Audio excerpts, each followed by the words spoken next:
नमस्कार, आपले मानवाधिकार न्यूज मध्ये मी डॉक्टर दीपेश पस्ते आपले सहर्ष स्वागत करतो। पाहूया आजच्या काही विशेष घडामोडी। आपण आज उपविभागीय अधिकारी जव्हार यांना जे निवेदन दिलेलं आहे, आपल्या काय प्रमुख मागण्या काय आहेत? जव्हार, मोखाडा, विक्रमगड आणि पालघर या तालुक्यातून जो NH 160 हा महामार्ग चाललेला आहे, याच्या संदर्भात आम्ही 26/12/2025 रोजी प्रांत जव्हार इथे निवेदन सादर केलेलं। आमच्या निवेदनांची कोणती दखल न घेऊन आम्हाला चर्चेसाठी बोलवलं गेलं नाही। आज आम्ही शेकडो या ज्या रस्त्यामध्ये या हायवेमध्ये जे बाधित शेतकरी होतात त्यांच्या समवेत इथे आलेलो आहे। आज आमच्या ज्या प्रामुख्याने मागण्या आहेत त्याच्यातली सर्वात मोठी मागणी की या महामार्गाला भगवान बिरसा मुंडा यांचं नाव देण्यात यावं। या मागणीत आम्ही कुठेही मागे सरणार नाही। आज आदिवासी समाजासाठी ज्याही आपली प्राणाची आहुती दिली, जल जंगल जमीन वाचवण्यासाठी, आपली आदिवासी समाजाची संस्कृती वाचवण्यासाठी ज्याही आपली प्राणाची आहुती दिली, असे आमचे क्रांतिकारक, आमचे भगवान बिरसा मुंडा यांचं नाव इथं सरकारने, प्रशासनाने या रस्त्याला लावण्यात यावं, ही आमची प्रामुख्याने मागणी आहे।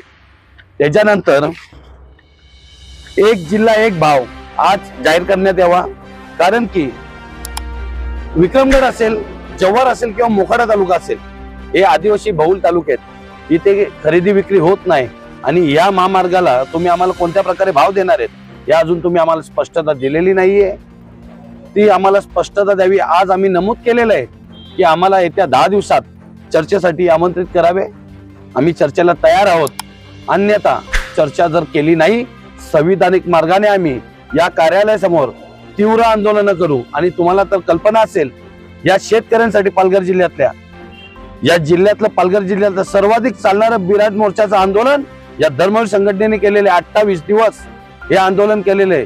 पाऊस पडत होता तरी आम्ही मागे सरलो नाही, घरी गेलो नाही, पण आज जव्हारकरांना टॉवर लाईन, विद्युत लाईनीमध्ये आम्ही न्याय दिला, तसाच न्याय हा या रस्त्यात सुद्धा आम्ही देणार आहेत। त्याच्यानंतर आमची मागणी आहे की याच्या खूप सारे वनपट्टे आहेत किंवा 35 सेक्शन ज्या जमिनी आहेत यांना काय मोबदला सरकार जाहीर करणार आहे, ही स्पष्टता मिळावी। त्याच्यानंतर या महामार्गामध्ये जी पण घरे येत असतील किंवा गावं येत असतील आणि गावाचे गावं जात असतील किंवा घरे जात असतील, ही वगळून तुम्ही महामार्ग दुसरीकडे वळवावा। गरीब समाजावर अन्याय, गरीब माणसावर अन्याय करू नये। आज जव्हार मोखाड्यामध्ये बघत असाल तुम्ही, रोजगारासाठी माणूस स्थलांतर होतो आणि त्याच्यात तुम्ही हे प्रकल्प लादता आमच्यावर। एक साईडला सांगता कुंभमेळ्यासाठी कोणत्या साधू महात्माही तुमच्याकडे निवेदन दिलंय, तर आम्हाला मोठा महामार्ग पाहिजे। कोणी निवेदन दिलंय आम्हाला दाखवा बघू। तरी आमच्या प्रकल्पांना विरोध नाहीये, पण आमच्या मनगटावर बसून जर प्रकल्प जात असतील तर आम्ही विरोध करायला कुठे कमी येणार नाही। ही पहिले प्रशासनाने, सरकारने बाब लक्षात ठेवावी। आम्हाला योग्य तो भाव जाहीर करावा आणि नंतर हे जे सर्वे चालू आहेत हे करावेत। आज बघतो आपण रस्त्याला झाडं मोजली जातात, जागा मोजायचं काम चालू आहे। किती शेतकऱ्यांना विश्वासात घेऊन तुम्ही काम करायला लावलंय। आम्ही अरेरावी चालून देणार नाही। धर्मवीर संघटना आहे, शेतकऱ्यांची संघटना आहे, कष्टकऱ्यांची संघटना आहे, आदिवासी समाजासाठी लढणारी संघटना आहे आणि आम्ही कुठेही या गोष्टीबाबत मागे येणार नाही। आमच्या भगवानचं नाव इथे भगवान बिरसा मुंडा लावलं पाहिजे, आम्हाला योग्य तो मोबदला दिला पाहिजे, घरं वाचवली पाहिजेत, बाधित होतात ती। या अशा विशेष मागण्या आम्ही घेऊन आज इथे आलेलो आहे। या होणाऱ्या रस्त्यासाठी काही दिवसांपूर्वी कुणबी सेनेच्या माध्यमातून सुद्धा आवाज उठवण्याचं आवाहन करण्यात येत आहे, त्या संदर्भात काय सांगा? मी सुद्धा मीडियामध्ये बघितलं, मी स्वागत करतो त्यांचं। संविधानाने अधिकार दिलेले, प्रत्येक जण आंदोलन, निदर्शनं करू शकतो।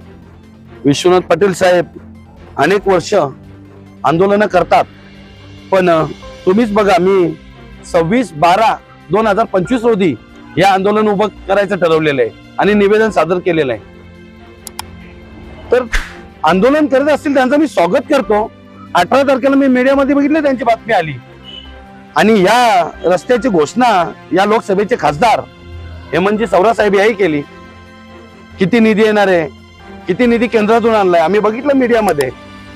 आणि 18 तारखेला विश्वनाथ पाटलाही मीडिया समोर बातमी प्रसारित केली आणि त्याच दिवशी 18 तारखेला ते सवरा साहेबांच्या जोडीला एक मंचावर उपस्थित होते। मग कुठेतरी तुम्ही सांगायला पाहिजे मंचावर जायच्या आधी का यांना न्याय कुठेतरी मिळून द्या, एखादी घोषणा करा. आता काय जनता आहे, आता जनता कोणाच्या पाठीशी उभा राहील ही जनता ठरवेल, ही धर्मवीर संघटना नाही ठरवणार. आणि तुम्ही बघा जरा, शेकडोच्या संख्येने हे शेतमालक इथं आलेले आहेत, आमचे आदिवासी बांधव आलेले आहेत. यांना माहिती आहे की ही धर्मवीर संघटना यांच्या श्वासात श्वास असेपर्यंत आपल्यासाठी लढू शकते. कारण या विद्युत लाईन बाधित शेतकऱ्यांसाठी मी 5 आंदोलनं उभी केली आणि त्यांना विजय मिळवून दिला. जवाहरवाल्यांना ते आशेने आज आलेले आहेत या महामार्गामध्ये बाधित होणारे शेतकरी. नक्कीच ते ज्या या संख्येने आलेत, जो माझ्यावर विश्वास ते दाखवायला लावलाय, ह्या विश्वासाला तडा जाऊन देणार नाही. मी त्यांना काहीच आश्वासन नाही देऊ शकत, पण एक आश्वासन देऊ शकतो, माझ्या रक्तामधला असेल लढाईचा संघर्ष मी त्यांना देऊ शकतो. दुसरं माझ्याकडे देण्यासाठी काय नाही, माझ्याकडे अनुभव नाही, दुसऱ्यांकडे असतील अनुभव. पण माझ्यात जो लढायची, या धर्मवीर संघटनेत जी लढायची शक्ती आहे, ताकद आहे, तर जिथपर्यंत न्याय भेटत नाही तिथपर्यंत सरकारी कार्यालयासमोर आम्ही हटत नाही, एवढं मी त्यांना देऊ शकतो. आणि नक्कीच त्यांना न्याय मिळवून देऊ शकतो. रस्त्याच्या मोजणीच्या कामाला तातडीने सुरुवात करण्यात आलेली आहे. आपण चर्चेची मागणी केलेली, आपली पुढची भूमिका काय असेल? हे बघा, अजून तरी मी 1 महिना झाला एक शेतकरी एकत्र करून आणि इथपर्यंत आणलेला आहे. कुठेही आम्ही मोजणीला किंवा जे सर्वे चालू आहेत झाडांचे, याला विरोध केलेला नाहीये. याचा अर्थ असा नाही की तुम्ही आम्हा शेतकऱ्यांना विश्वासात न घेता सगळे सर्वे कराल. तुम्ही ज्याच्या जागेमध्ये जाल, जो पण सर्वे असेल त्या शेतकऱ्याला विश्वासात घेऊन तो सर्वे चालू करा. शेतकऱ्याला सांगा तुमच्या जागेतून हा प्रकल्प चाललेला आहे, तुम्हाला योग्य मोबदला भेटेल. आम्हाला जागा मोजायची, आम्हाला झाडे मोजायची आहेत. कुठे शेतकऱ्यांनी तुम्हाला अविश्वास दाखवलाय तुमच्यावर? मग तुम्ही का शेतकरी किती ठिकाणी उभे आहेत दाखवा बघू आम्हाला. मोखाड्यापासून बघितलं आम्ही पालघर पर्यंत सर्वे चालू आहेत. एक शेतकऱ्याला विश्वासात न घेता हे सर्वे चालू आहेत. आम्ही अरेरावी नाही खपून घेणार, आम्ही अरेरावी खपून नाही घेणार. आम्ही संविधानिक मार्गाने जाऊ आणि कार्यालयांसमोर आंदोलन उभी करू. अन्याय अत्याचार भ्रष्टाचाराविरुद्ध न्यायासाठी उभं राहणं हाच आमचा उद्देश शुद्ध. कामगारांचा हक्क, श्रमाला सन्मान, शोषणाविरुद्ध उभा निर्भीड रणसंग्राम. शिवसंविधानाची शिकवण अंगीकार, न्याय समता बंधुता हाच आमचा विचार. आपले मानवाधिकार